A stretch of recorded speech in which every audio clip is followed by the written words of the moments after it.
Hey, everyone. I'm Becca, he's Matt, and this is Becca's Book Club Adventure. Hello. We are back.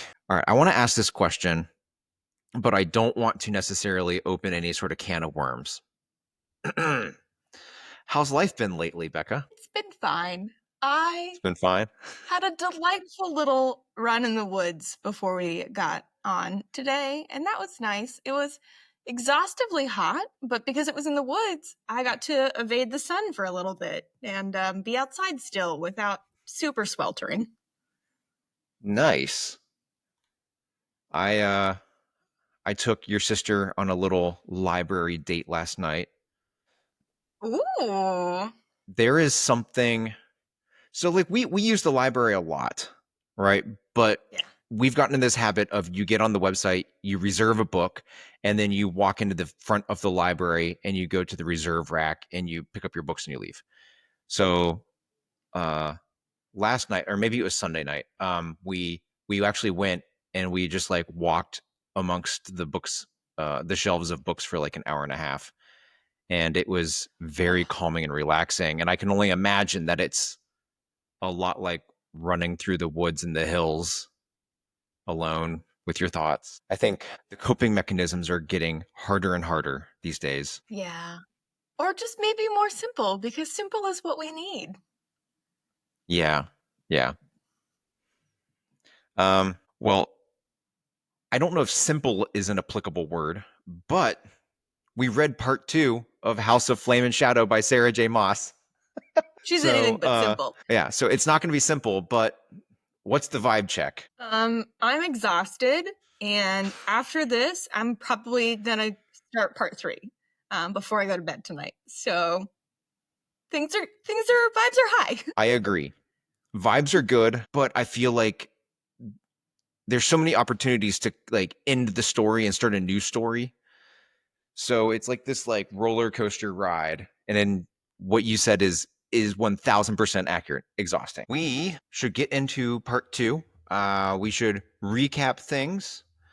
But first, we should check in with the sponsor of this episode. Today's episode is sponsored by us. Is the world dragging you down lately? Is the news a source of despair instead of information? Has the algorithm trapped you into doom scrolling hell? Well, don't scroll away quite yet, because we're here to help.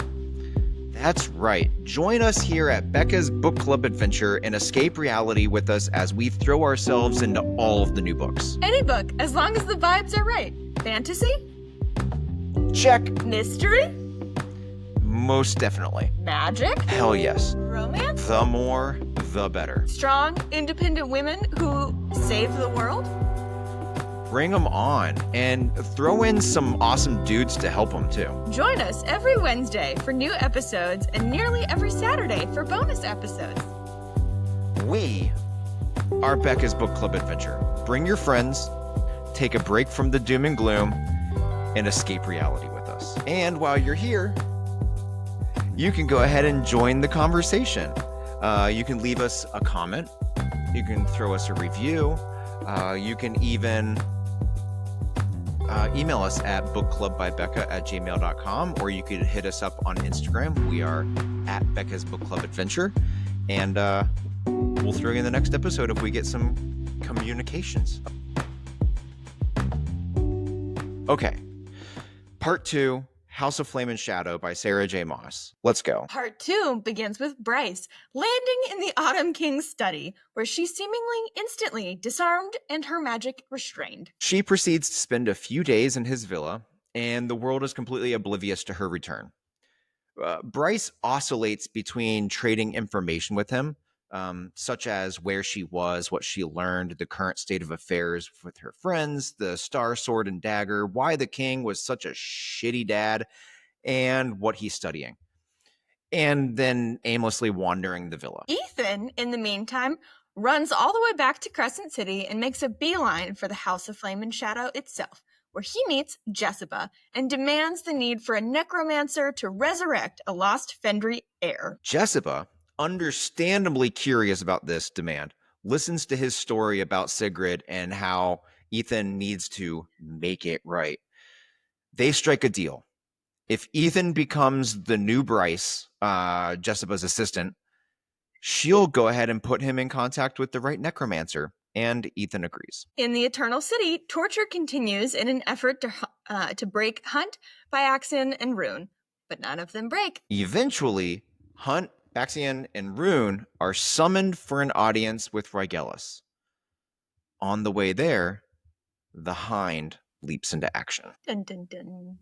She shoots the guard in the elevator, leads Rune, Hunt, and Byaxian into a machine gun-topped jeep, and proceeds to lead an amazing race out of the city and into the countryside, with a little help from Flynn, Declan. All the while, Ithries, the fire sprite queen, blows up the spine of Pangea at the same time. Racing through the countryside, the road abruptly ends because nobody knows where they're going, and it causes the group to change their plans. Lydia, who that was the Hind when she was bad, but now she's good, so we're going to call her Lydia, shifts into deer form and sprints away, knowing that Mordok and the Dreadwolves will follow her.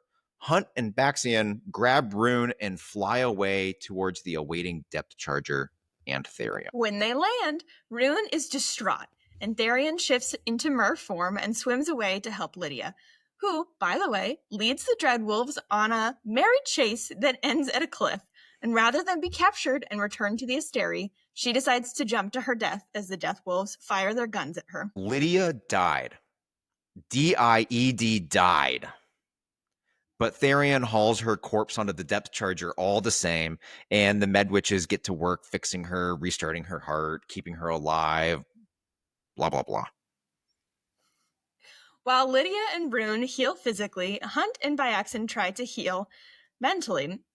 Hunt also wants to spread the word about the Astari and has Therion try to set up a meeting with the Ocean Queen, who, coincidentally, already wants to see them. Back at the House of Flame and Shadow, Ethan is busy cataloging all of Jesiba's stuff. And he gets curious about it, and Parthos, and Jesiba herself. And so we finally get some of her backstory. Jesiba was a priestess of Parthos and escaped with some books 15,000 years ago. Apollyon intercepted the ship and cursed Jesiba, giving her eternal youth and power.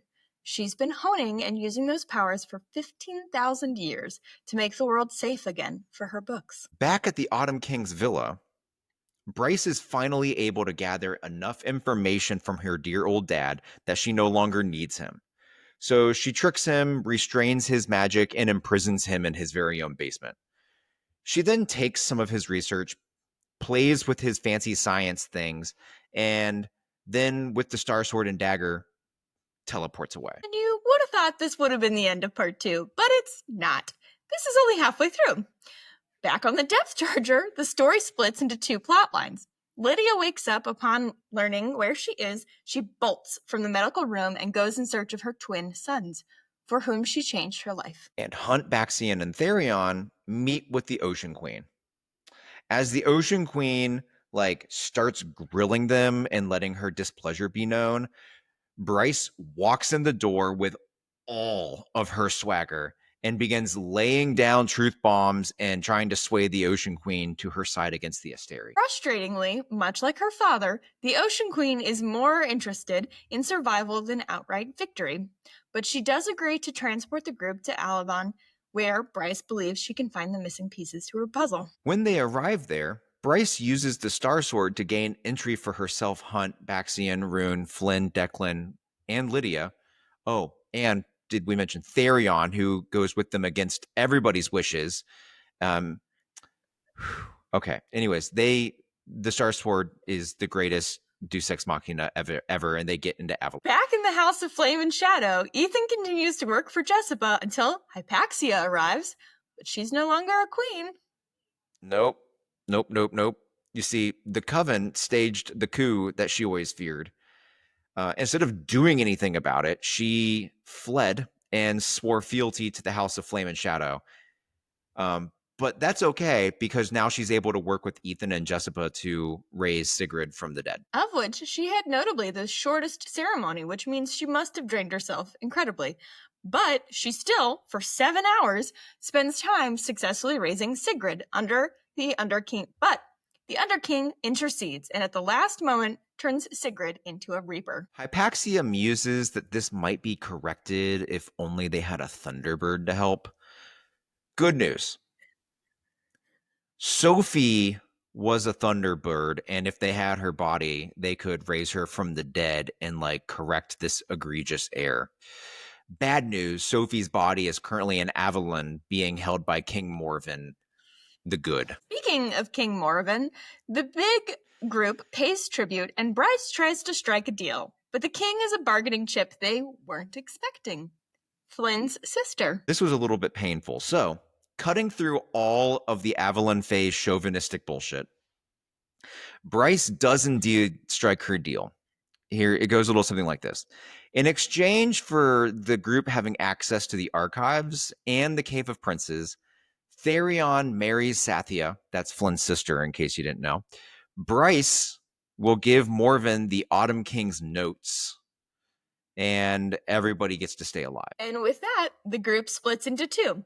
Bryce, Hunt, Byaxon, Therion, and Sathia head to the Cave of Princes, while Rune, Flynn, Declan, and Lydia hit the archives. While they do that, we can take a moment and go back to the House of Flame and Shadow for all of the action-packed updates. You ready for this?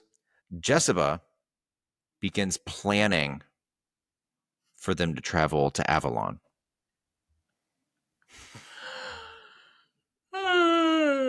But they are rudely interrupted by the Imperial Omega boats sailing into the Istros and launching brimstone missiles into the human-occupied quarter of Asphodel Meadows, essentially incinerating every human in the area. For 2 days, they help the humans. And you would think that part 2 ended here as well, but no, it didn't. Because for those same 2 days, Team Cave follows carvings on the wall similar to the ones in the Prythian tunnel that was all of part 1, but they don't really have any discernible story. The search for information isn't very successful for Team Archives, to the point that Flynn and Declan decide to knock off early and seem to be content to let Rune and Lydia take over the search on their own. Without them, conveniently enough, Rune and Lydia suddenly have some alone time to figure out their relationship. Just about the time that Rune starts wondering what happened to his best friends, he and Lydia head to the Cave of Princes in search of them. King Morven and the Autumn King step out of the shadows and confront Team Cave, along with the murdered twins Flynn and Declan as captives, meant to be bargaining chips. Bryce's swagger and her laser starlight cause a cave-in and allow Team Cave to jump into the river and swim away downstream to a riverbank where they are able to find a gateway in the rock wall that leads them into a room that houses Peleus's sarcophagus, which Bryce pushes away to reveal a hidden staircase that leads them to a hidden room where Bryce and Hunt mind travel. Holy run-on sentence, Batman.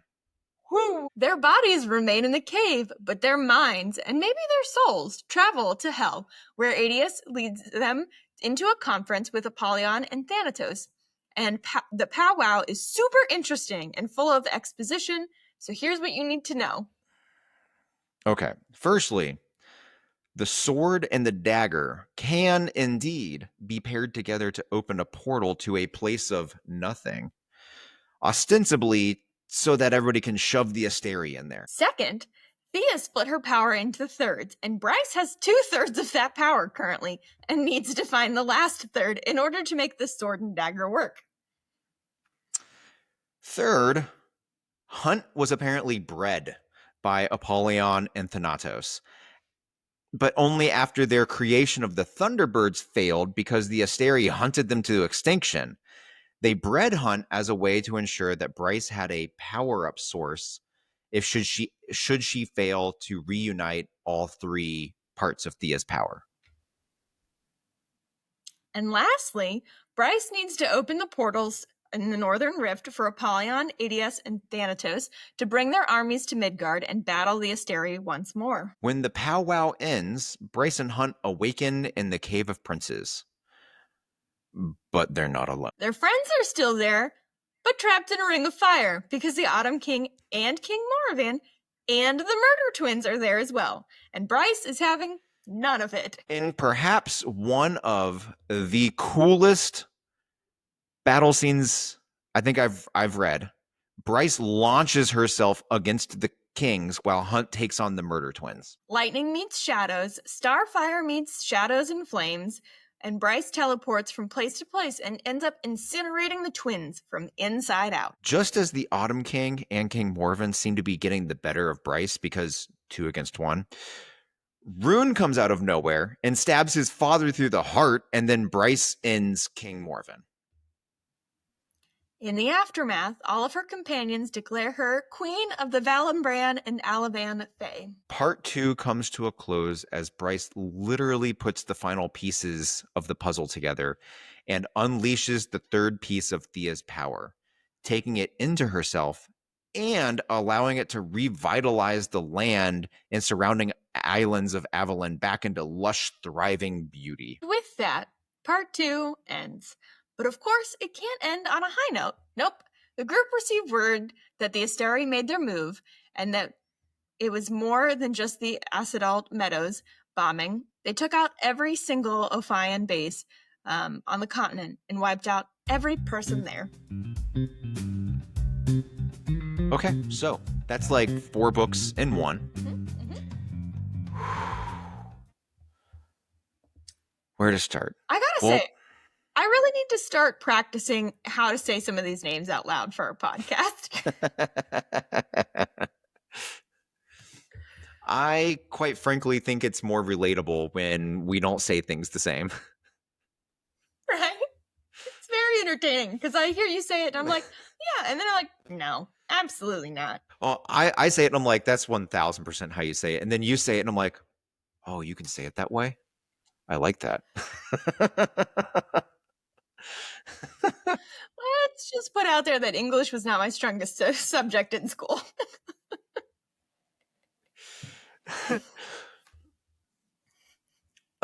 Maybe we should start with Bryce. Okay, so she's all leveled up. Yes. And she's declared queen. By her comrades. So... She doesn't seem super thrilled about it. No. But I kind of like that because there's the saying that the people that don't want power are oftentimes the ones most suited to have it. So I kind of like that in practice here. But I mean, what does this mean? I kind of believe the 2 shithead kings when they say that the other Fae will never accept her and the other rulers will never accept her. So like, will they? What's going to happen there? It'll definitely be interesting to see because clearly her group is for her and we don't know a lot of Fae outside of the impressions that Bryce gives where she doesn't like the community. But all of the Fae we know besides the 2 kings are pretty good people. Yes. I think everybody's going to accept her. And it just might be some of the rulers and of course the Asteri that don't. Yes. But there's limited other options, right? Because Rune would be the other option, and Rune's obviously defected. But then, like, the Murder Twins are dead. Cormac is dead. Like, the Alavan group, they got no one to represent. Yeah. Yes. How awesome is it that the 2, like, jerk kings are dead? And in the same moment... And Rune got to kill his dad, which is the best part. And I know in our last episode we had talked about, was he going to get a redemption arc? No, he did not get a redemption arc. I mean, so the only thing that I'm wary of is like, okay, the Hind, Lydia, dead, died, but not dead. She be back to life. So seemingly death is almost impossible unless you do what Bryce did to Micah.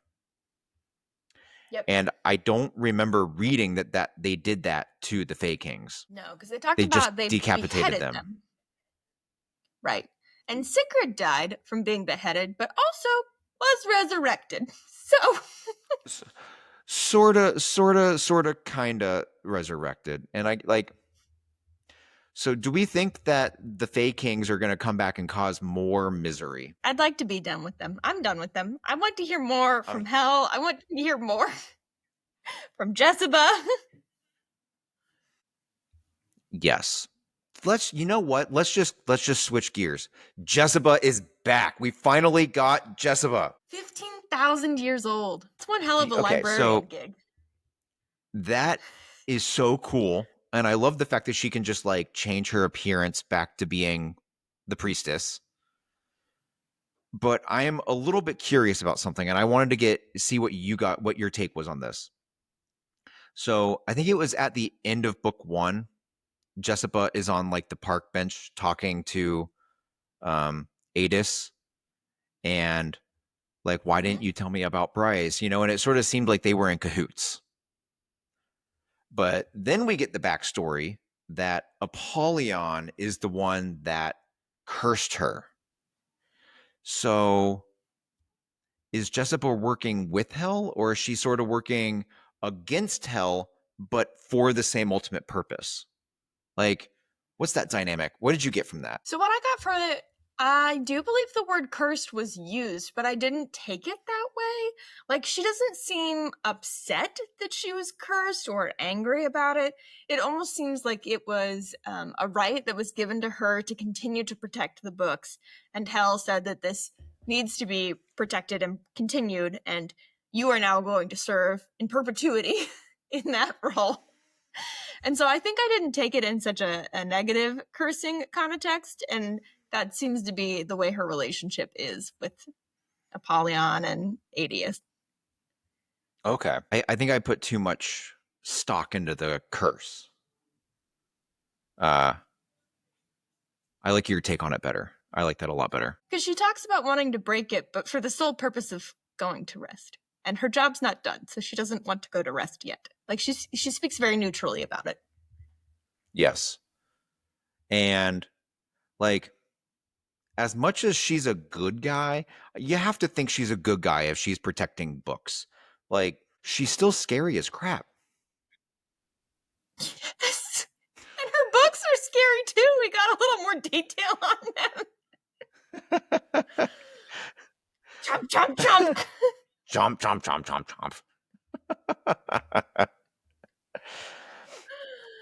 chomp.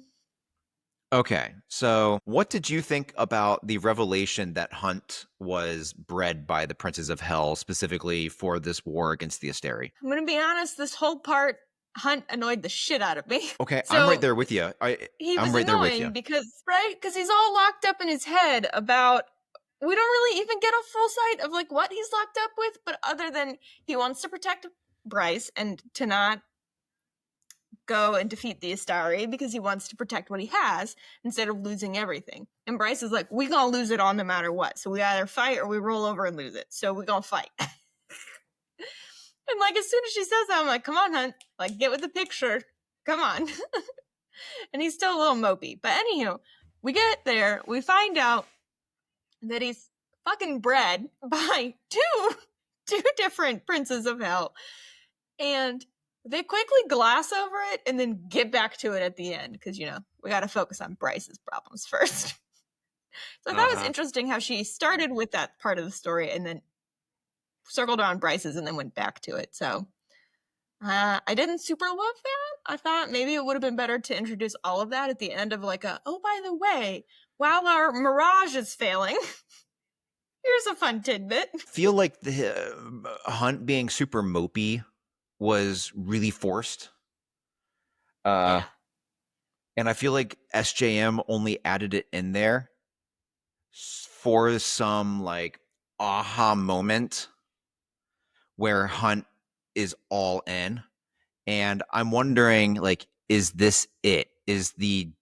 Are the Hell Princes essentially telling him this is why you are made? Is this his aha moment where he's all in? Maybe, because then they do have that debate of like, she's like, is their mateship real, right? Because then the discussion is, was her mate made for her, or are they mates despite the fact that he was made to serve her? And he was made.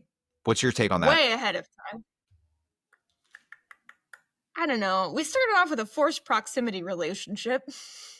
So I haven't loved their mate ship in the first place, though I do love their No. relationship. Yeah.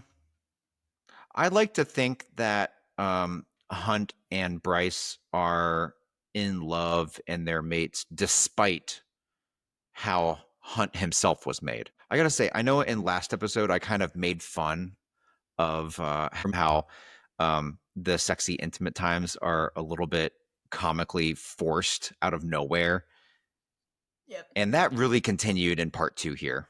It was a little bit ridiculous. Yeah.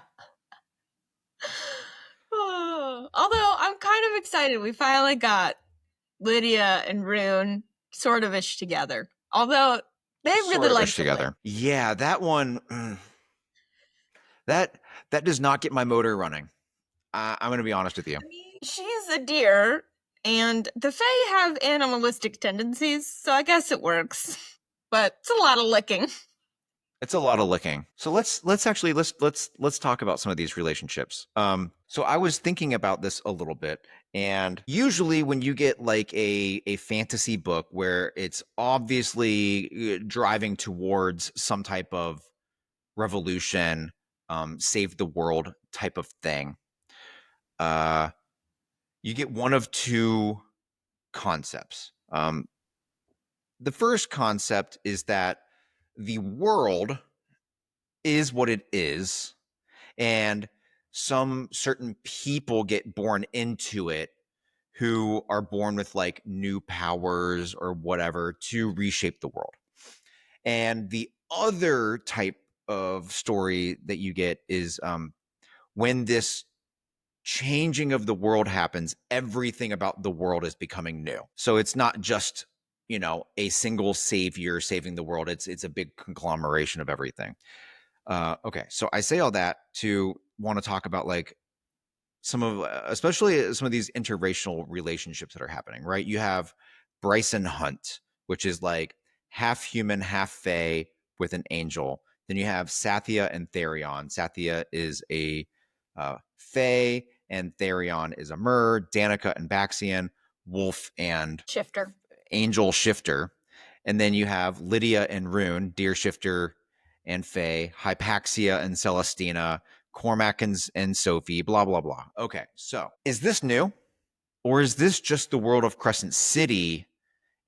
Or is it like a new thing being thrown at us? Is this like supposed to be an example of how all the tables are turning against the old chauvinistic patriarchal society? Or is this just the world of Crescent City and these types of relationships are just normal? I'm gonna go with this is Crescent City, and these relationships are normal because the more historical relationships we're given have also been interracial, right? Like Bryce is born out of an interrelation, relational couple, even though they don't stay, right? And so we kind of get some of these pieces of like Danica is basically bred by two wolves. Well, bloodhound and a wolf. So it's, some nuances there. And so, but we get the context that it's not that as well at the same time of like very traditional, no intermixing, but we're not given really any examples of those couples. Okay. So I know that here at Becca's Book Club Adventure, we are trying to escape reality, but I have to ask, do you see any like parallel ties between the Crescent City world and our world? I mean, certainly the hierarchical society, right, is problematic and definitely there. The abuse of power and the desire for the underdog to support their community and keep them safe. I think the relationships are definitely, that's what fantasy is, right? Fantasy is always a reflection of society. It just is dressed up in different format. I was reading this section. And I recognized that book 3 of Crescent City was written years ago. 2022, 2023, something like that. But a lot of the passages hit me really hard this time because of the things that are happening in our world, and I think that's why this section of reading was also like really emotionally hard. I think one that sticks out to me is when Bryce is talking to the Autumn King back at his villa when she's a fake prisoner, right? And she says something along the lines of like, "I don't get you," and he's like, "What is there to get? I'm a king. I don't answer to you." And her response is something along the lines of, "Yeah, sure, but like, why not just be a good person?" And I'm like, that's the $1,000,000 question. Why not just be a good person? Anyway, let's talk about Sigrid. Let's go back into fantasy world. Ethan wants this chick so bad, and I don't see it. Do you see it? No, and she's livid as all hell, so she chose to be a reaper instead of follow the necromancer. She said double fuck you. So I see this playing out 3 different ways. The first way is what they're ostensibly trying to do, right? Go get a Thunderbird and try to convert her from being a Reaper to being just an alive wolf. Okay, number 2, they get Sophie the Thunderbird and they resurrect her, or use some other method to kill Sigrid. Something changes their mind and they go that route. Or they don't do that, and Sigrid is just this horrible character that comes back to haunt everybody later in the story and for books to come. Can you add any flavor to that? Do you see any other eventualities? No, Sigrid she doesn't, maybe she becomes a mystic again? I don't know. I don't know why she would, but her whole storyline is really fascinating, and I'm waiting to see why she has been engaged, because we kind of thought we got the why, right? She's supposed to replace the other alpha. She has the capacity. And so then when Ethan killed her, I was like, oh, that maybe Ethan's an unknown alpha and we get to have an alpha line from Ethan. No, he's just placating and doing dumb shit over and over again. And trying to resurrect this person that he wants to be alpha so bad, but she does not want to be a wolf. It's rough. I have nothing good to say about this particular storyline, and I suppose the only good thing to say about it is it brought us more Jesiba. Yeah, I'll take that. Of which I was looking at not the cover art, the inside of the book art, if you will, that's on the other page. I mean, it's very similar to the cover art. Who is it? Who is it? Is it Jesiba? I don't know. I've been wondering that too. Maybe Hypaxia? Could be. I bet we could Google it. I don't want spoilers. I'll Google it when we finish part 3. There we go. So where do you think we're going? I usually have lots and lots of theories. I don't know. I'm dumbfounded. So here's the thing I'm struggling with. First up, we still have like 350 pages left. So like we have a lot of book left to go. We're only 60% of the way through.